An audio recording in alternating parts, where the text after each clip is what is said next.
Yesterday was media day for the Chicago Bulls, and we got to hear from AK, Billy Donovan, and a lot of players. Obviously, the media was immediately asked about Lonzo Ball, and we got to hear more about that situation. We got some answers to some questions, but throughout media day, there are some quotes that I thought were really important that kind of just got overshadowed by the media for obvious reasons. But I want to take these quotes and show them to you guys via video clip, via Twitter, via quote, and via text. And I want to highlight these quotes because I actually think they're pretty important and they actually kind of tell a lot about where this Bulls team's headed, what some guys think, et cetera, et cetera. And I hope that this can give you kind of like a frame of mindset of where this Bulls team is going into this season, and for other stuff as well. But welcome back to the TheSlamDuncan YouTube channel. Make sure you hit that like button if you're new to the channel. Hit that subscribe button. I really, really appreciate it. So, obviously, the Lonzo Ball stuff was like the big thing. So I want to start there. And I want to kind of pull something from AK's first press conference when he was with Billy Donovan, and it was they were asking about Lonzo Ball and his timeline, and the response was kind of I was a little shocked by the response, to be honest, because we obviously got the reevaluation date with Lonzo Ball. Like the Bulls announced that Lonzo's having their surgery. We got the reevaluation timeline, which was 4 to 6 weeks, right? Which I think people kind of forget. Like that's just the reevaluation timeline. That's not him saying that. That's not them saying, okay, he's going to be back and rehabbing in 4 to 6 weeks. We don't know, right? But I was kind of hoping to get like a timeline of like a broad timeline, like, oh, we expect them, or we're targeting, January, like, or we're targeting February, or we're hopefully targeting Christmas, right? Like, give me like some sort of like broad, timeline of when we think Lonzo's going to be back on the court.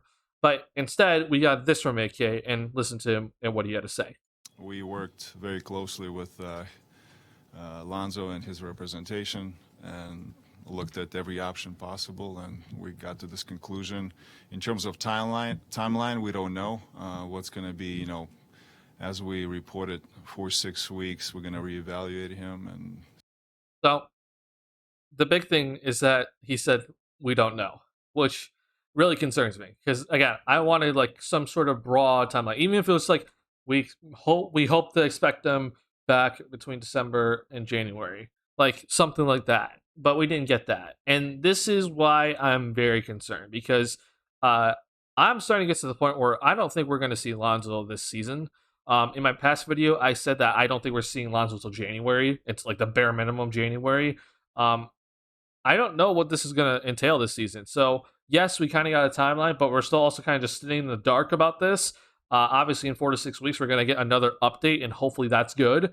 But the thing is that the Bulls cannot rush this at all. This whole process, like Lonzo has not played a game since January. He's had a lot of knee complications. Like he cannot rush through this at all. So this is gonna take a while for Lonzo to get back if he comes back. I just won't be shocked if we get to notification like 2 months from now that Lonzo's just not gonna play this season because he's having so many issues. I hope that's not the case. I know that's me thinking worst case scenario, but in all honesty, this Bulls team moving forward, they have to act as if Lonzo's not going to be here. And I know that sounds harsh, but for this Bulls team, they can't have that mindset of like, okay, don't worry, Lonzo's going to be back soon. Lonzo's going to be back soon. We'll be fine. No, you have to act as if Lonzo Ball is not going to play this season. If he comes back, awesome. But you cannot be thinking that Lonzo's going to come back and save this team or help this team at all this season. All players have to go in with the mindset this is the team for the season. Lonzo's not going to be here, and we're going to stick to that until we see Lonzo actually back on the court.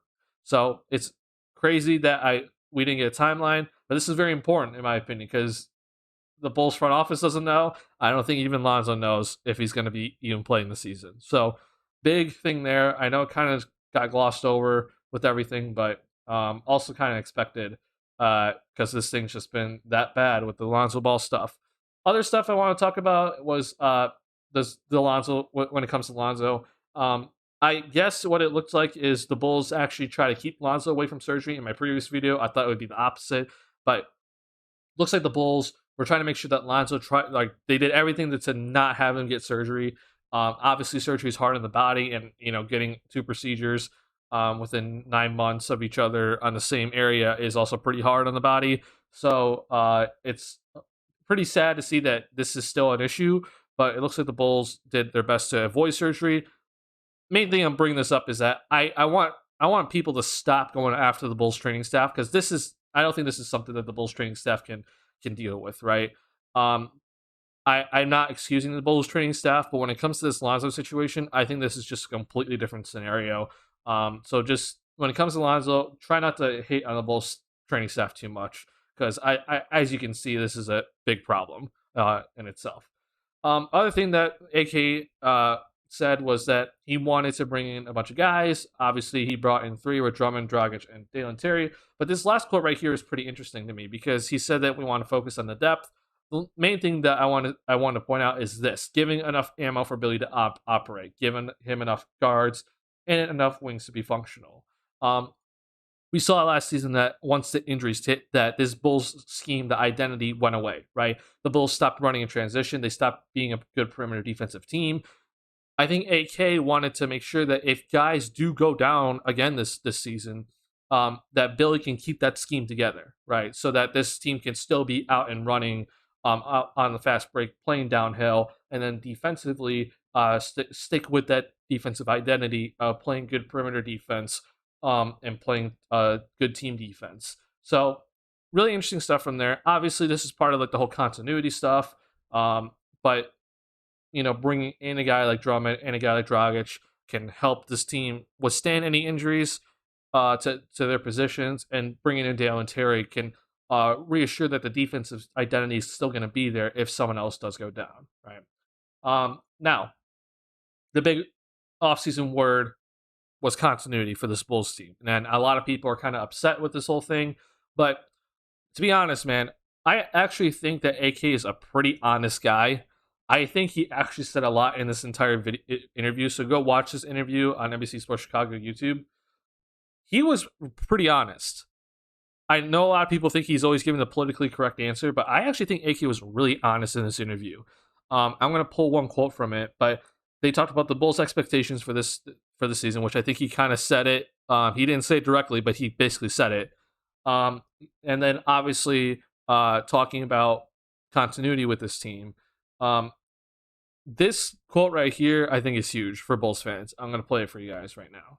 I don't know the number, but I think you constantly watch games and you evaluate, right? So when we're going to get to that point where we'll see if that works or it doesn't work, I think this group needs longer time to see what they can do, because last year was not a good example of what we have. So, but, every team, has to get over these hurdles. Injuries are part of the game, and I think the biggest thing for me is obviously to see us. So there are two things there. One, he talked about this team having not enough time to come together, and for this front office to see how far this team can go. Right? He said that he doesn't think this team had enough time to play together. And I think this is huge, because this shows you that him and Mark Eversley are still evaluating. Now, I know a lot of people this offseason are like, we need to hit the home run again. We need to go get Rudy Gobert. We need to make that next big move, right? You have to think about this for a second. This Bulls team, obviously, we talk about all the time. Turnover, like big turnover roster last season, 13 new players, etc. AK and Mark Eversley, I'm sure they're already looking right now to how can we get this team to be better. But before you can go make that big move, you have to know what you have first, right? It's no use to go make that home run move if it doesn't help this team. If it doesn't actually help the team that you currently have. Like, what if you go make the home run move and you already had that on your team, and then all of a sudden you used up all your assets for something that you already had, right? Now, I understand with Gobert, it's like, well, the Bulls don't have a rim protector. I get it, but you have to understand this next big move for this Bulls team has to be extremely calculated.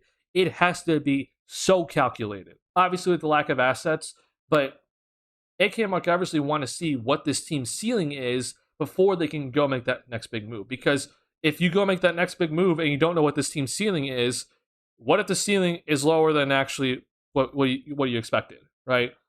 If we don't actually see how good this team is, then we could overpay for a guy that we didn't need, or we could go out and not and give up too many assets and get something that we think is going to be the final piece of the puzzle, and it doesn't work out, right? This is huge for Bulls fans. I want you to think about that because when we look at a team like let's say the Cleveland Cavaliers, that core group there, Darius Garland, Jarrett Allen, they've been there for a little bit, right? Obviously, Darius Garland's been there longer, Jarrett Allen a little bit less. But you saw that the culture already there was being formed, and not, you bring in Mobley, obviously, but they're like, we know the culture. Now we can bring in a Mitchell, right? Now we can bring in Karis LeVert. So this Bulls team, because of the so many injuries, they haven't had a full season yet to play together. Let's see how this team is together. Then we can start thinking next move, right? Which is also the reason why I'm not too upset the Bulls not going to luxury tax this season. I was a little upset about it initially, but as I thought through it more, it makes a lot more sense to me because maybe that next big move is going into the luxury tax. Also, if the Bulls went into the luxury tax, they wouldn't be able to re-sign Ayo Dosunmu this upcoming, the next offseason. Just keep that in mind, by the way. Second thing, he talked about the injuries. Injuries are a part of the game, but that connects to the first quote, which is we need time to evaluate. And I guarantee you right now, this front office is evaluating the Lonzo Ball situation heavily because Lonzo Ball is not guaranteed to be on this team anymore. His situation, it sucks. I am very sorry for Lonzo, but that man right there on the screen, front office for the Bulls, they understand that they can't wait around for Lonzo Ball to get healthy. There is not enough time for that for this Bulls team. If this Bulls team wants to continue to progress, to continue to get better, we can't wait around for Lonzo Ball to get healthy. That is just not something we can do. So he talks about evaluating this team. Obviously, he wants to see this team play together, see what their ceiling is. But he's also evaluating if guys can't stay healthy, do we get rid of them, right? Because we do not have the time to wait for them to get healthy. Um, the first year that AK and Mark Eversley took over this team, remember they didn't do anything in that offseason. They brought the same team back, basically that Garpax formed, and that was the evaluation year, right? They evaluated that team until the trade deadline and made moves, and obviously they decided to get rid of the entire team the next in the offseason and made a complete overhaul. So I won't be shocked if we're 50 games into the season that AK and Mark Eversley, barring health, they've seen enough, and they decide to make a pretty significant move at the trade deadline because guys are on expiring deals. There are some guys that I can argue that they're not going to be in the rotation right now. Kobe White. So this is the time right now. This is very critical, not just for this Bulls team to move forward, but it's a critical time for the front office. So I know a lot of Bulls fans they've kind of switched all of a sudden on AK. I'm willing to give it a few more years because I actually in my head I have a pretty good outline of how this Bulls team can get to being like a contender in 2024. But I know a lot of Bulls fans they don't want to wait that long. But in my head, I can see it, and I'm very interested to see what this next move is for this Bulls front office. So I know I talked about this quote a lot, but I think this quote has a lot of hidden meanings behind it. Um, he went more in depth in the rest of the interview, so go watch it and read between the lines when it comes to AK. Because again, I think he's very honest. I think he said a lot, but Bulls fans are like, nah, he didn't say anything. I think he was pretty honest. Um, really quickly, the last thing I want to talk about is Patrick Williams, and he obviously one of the kind of bigger things was that he slimmed down. So it was actually kind of good to see that. I talked about when Patrick Williams was first drafted that he came in with an NBA ready body. So actually was like, hey, you know what? Slimming down is actually a pretty good idea. Like it's not like he came into the NBA skinny, right? So I just want to put that out there. He also talked about being overweight in his sophomore season when the year he got hurt. So I'm glad that he's slimming down. He talked with the offseason workouts with DeMar, so I'm happy that that clearly worked. But then this clip here caught my attention about Patrick Williams' development, but also for the team. So far in the workouts, it's kind of the offense has kind of changed to more positionless, more. So the rest of the quote, you can listen to it later, but he talked about being positionless. And I think this does two things for this Bulls team. One, this helps the whole we need to play faster, we need to get downhill, we need to have good ball movement, we need to have good player movement. Because being positionless makes sure that you have flexibility all around your entire with all five guys. So that's going to help with this Bulls team to have that identity of always playing downhill, potentially even switching on defense, but still playing good defense.